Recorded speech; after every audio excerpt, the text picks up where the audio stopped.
Bem-vindos ao canal Quem Sabe. Se inscreva, espalhem, comentem. Atlântida, mito ou realidade? Muitas lendas surgiram, muitas histórias. Venha conhecer a lenda do Anel de Atlântida, um novo mundo, uma nova realidade. Vem comigo.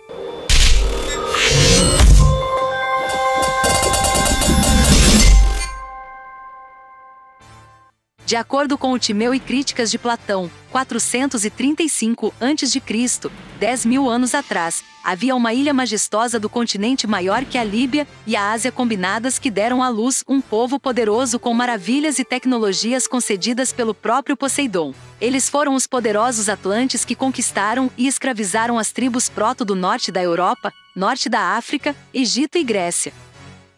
No entanto, em 9.445 a.C., as tribos de Atenas lideraram uma força de resistência internacional contra o Império Atlante. A aliança venceu, forçando os atlantes a recuar além dos pilares de Hércules, apenas para cair em desastres naturais e afundar no fundo do oceano de Poseidon em um único dia. Se é verdade ou não, de acordo com John Heschel, tudo o que restaria seria o Anel da Atlântida de Luxor deixado no Egito por um padre em evacuação de Atlantes. Depois desapareceria nas abstrações da história. O povo escravizado da Europa, África, Egito e Grécia ficou livre mais uma vez, apenas para assistir à dissolução da aliança tão rapidamente quanto aos opressores atlantes. Com o desaparecimento dessa antiga aliança internacional, as memórias históricas do passado foram perdidas. Tudo o que restava eram fragmentos de histórias contadas a Sócrates e, finalmente, Platão. Pelos próximos milhares de anos após Platão, os estudiosos argumentariam se a Atlântida existia, até 1860, quando o egiptólogo francês Marquês de Agrain descobriu o anel durante uma escavação no Vale dos Reis, no Egito. De acordo com o radiestesista André de Belizal, em 1922, o Anel da Atlântida foi dado ao arqueólogo Howard Carter como um amuleto que o protegia da maldição do túmulo de Tutancâmon, uma maldição que supostamente tirou a vida de seu parceiro Lord Carnarvon e de 18 outras pessoas. Em 2 anos após a abertura do túmulo de Tutancâmon, após a morte de Carter em 1939, finalmente apareceu na posse de Belizal para ser mais explorado por suas habilidades místicas na década de 1970. Belizal passou quase 30 anos decifrando seus mistérios. Se eles realmente remontam aos dias da Atlântida colonial, ou se são nada mais que bugigangas de um mercado do Cairo, os anéis da Atlântida têm carregado intrigas significativas nos últimos 50 anos, desde a primeira descoberta depois de toda a sua descoberta coincidentemente acontecer durante o movimento da nova era das décadas de 1950 e 1960 e, portanto, há suspeitas de sua autenticidade.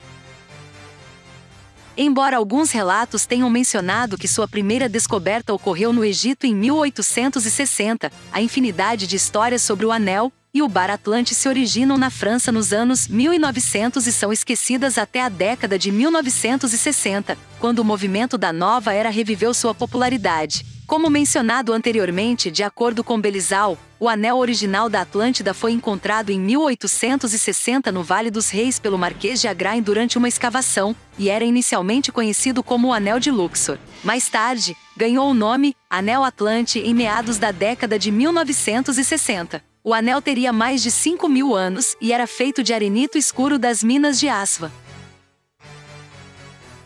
De Belizal também alegou que o anel e o bar da Atlântida eram baseados nas formas de onda autênticas encontradas nos sarcófagos egípcios para criar uma zona de proteção, para proteger contra a ruptura de certas forças cosmotelúricas ou energias negativas geradas por homens com más intenções.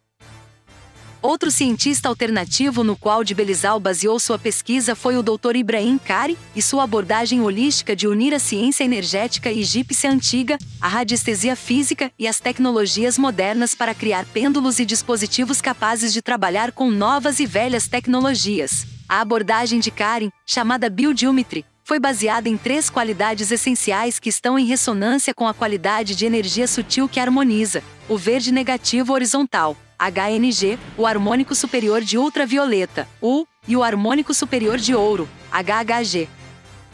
Segundo suas teorias, qualquer forma de pirâmide e avião eram emissores de energia que se concentravam em uma onda de energia penetrante que ele denominava verde negativo. Karen acreditava que essa onda de energia tinha duas configurações de propriedade de horizontal e vertical. O verde negativo horizontal foi benéfico para os sistemas vivos, enquanto o verde negativo vertical apenas preservou as coisas da decomposição. Nas discussões de Karen, ele acreditava que o anel Atlantis era feito com precisão para a emissão de energias benéficas que ressoavam nos 3 biodílmetri. No entanto, embora de Belizal e o Dr. Karen tenham tentado várias abordagens holísticas e científicas, a maioria das pessoas da comunidade científica rejeita seus métodos como pseudociência devido à imprecisão de seus métodos, análises e conclusões. A pergunta que deve ser feita não é como eles chegaram às suas conclusões, mas de onde vieram as influências de suas crenças. Assim, para entender por que tais testes atraíram os fiéis do movimento da nova era, seria necessário entender os tempos em que ocorreu. Embora os métodos de Belizal pareçam não convencionais, ele estava experimentando técnicas bastante intrigantes para aqueles que participaram do movimento da nova era durante as décadas de 1960 e 1970. Foi uma época em que o interesse crescente pelo reavivamento de várias crenças espirituais estava no auge de todos os tempos. Embora alguns argumentem que o movimento da nova era começou no início das décadas de 1930 e 1940, foi mais forte entre meados dos anos 60 e 1990. Os novos agir se baseavam em várias tradições esotéricas mais antigas, especificamente das influências ocultistas do século XVIII. Muitas dessas crenças ocultistas mais antigas e o ressurgimento das crenças mais antigas da antiguidade foram adaptadas a várias influências de meados do século XX, principalmente nas ciências tecnológicas. A contracultura da década de 1960 também influenciou o desenvolvimento da nova era em sua abertura para perspectivas de outro mundo. Houve várias influências de meados do século XX, incluindo o trabalho do teólogo e espiritualista Emanuel Swedenborg do século XVI, bem como do médico do século XVIII Franz Mesmer, que teorizou a existência de transferência de energia natural entre objetos animados e inanimados. No entanto, uma das pessoas modernas mais populares para alimentar o fogo do movimento da nova era do século XX foi o profeta adormecido conhecido como Edgar Cayce. Através de sua proeminência nos anos 30 e 40, suas profecias e habilidades místicas para ditar possíveis curas para doenças tiveram seu legado vivo até os anos 80. Cayce apresentou mais de 14 mil previsões individuais em 3 períodos distintos entre 1877 e sua morte em 1945. Ele fez previsões sobre eventos políticos, desastres naturais, mortes de celebridades e descobertas de todos os tipos. No entanto, suas previsões mais intrigantes foram sobre vidas passadas das pessoas do continente perdido da Atlântida. Durante suas leituras clarividentes dos registros acásticos, ele deu sua versão da lenda da Atlântida, aqueles que reencarnaram dos diferentes períodos da Atlântida, um relato detalhado da Atlântida antes e depois de 50.000 AC, e sua destruição final devido a uma guerra entre os filhos de Belail e os filhos das leis de Ele falou das consequências que vieram. Em alguns de seus relatos, ele mencionou padres que usavam cristais de energia e trouxeram leis e religião para a Europa, Oriente Médio, África e Américas após a queda, espalhando variações das histórias originais da Atlântida. Nas leituras de Cayce, ele frequentemente falava de vários cristais de energia, oferecendo na maioria das vezes recomendações sobre quais cristais usar para qualquer doença que afetasse o doente. Como muitas outras religiões durante o movimento da Nova Era, os campos de energia de pedras preciosas e objetos eram bastante proeminentes. Se alguém acreditasse nos trabalhos de Edgar Cayce como visões reais do passado, poderia haver algumas conexões com os trabalhos de Belizal e Dr. Karen em seus testes científicos do Anel da Atlântida, ou os dois poderiam estar ressonando suas crenças do movimento emergente da Nova Era. Durante o movimento da Nova Era, os cristais de cura ganharam popularidade como um tratamento alternativo à ciência médica ocidental moderna. Os profissionais que usam cristais de cura acreditam que agem como condutores para a cura e permitem que a energia positiva e curativa flua para o corpo à medida que a energia negativa que causa a doença flui.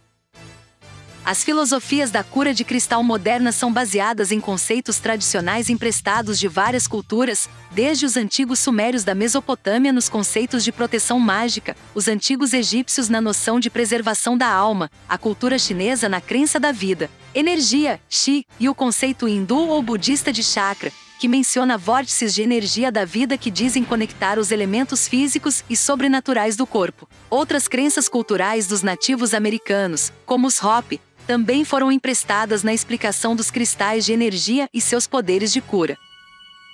Embora a maioria dos cientistas acredite que não há evidências válidas para a cura de cristais na cura de doenças, ou que possa haver cristais ou gemas que possam ser diferenciados pela composição química ou cor em relação a doenças específicas, os cristais de cura continuam sendo populares nos spas de saúde e clínicas de saúde da nova era hoje.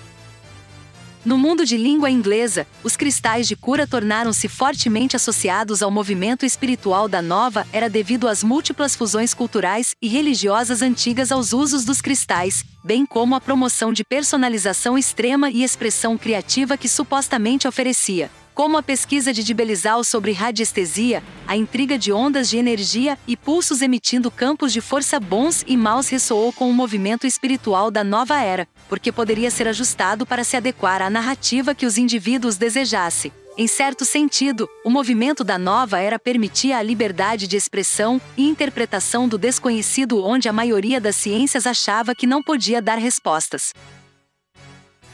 Com o desejo de muitos novos agentes de vincular o novo e o velho mundo, houve um esforço para descobrir se as interpretações mais antigas seriam paralelas a qualquer forma de tecnologia moderna.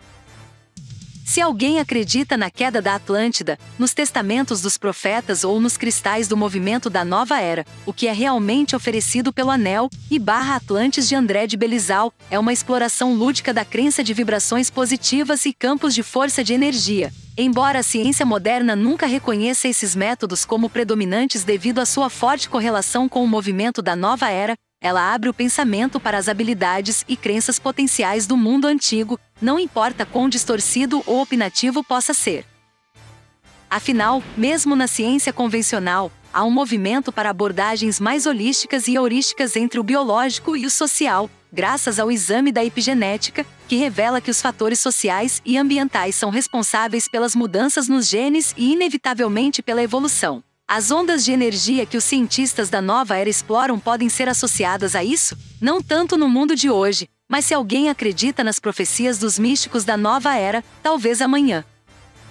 Esse foi nosso mistério de hoje, espero que tenham gostado. Se gostaram, não esqueçam seu like, seu comentário. Também compartilhem, nos vemos em um novo mistério em breve. Aqui é sua inteligência artificial preferida se despedindo.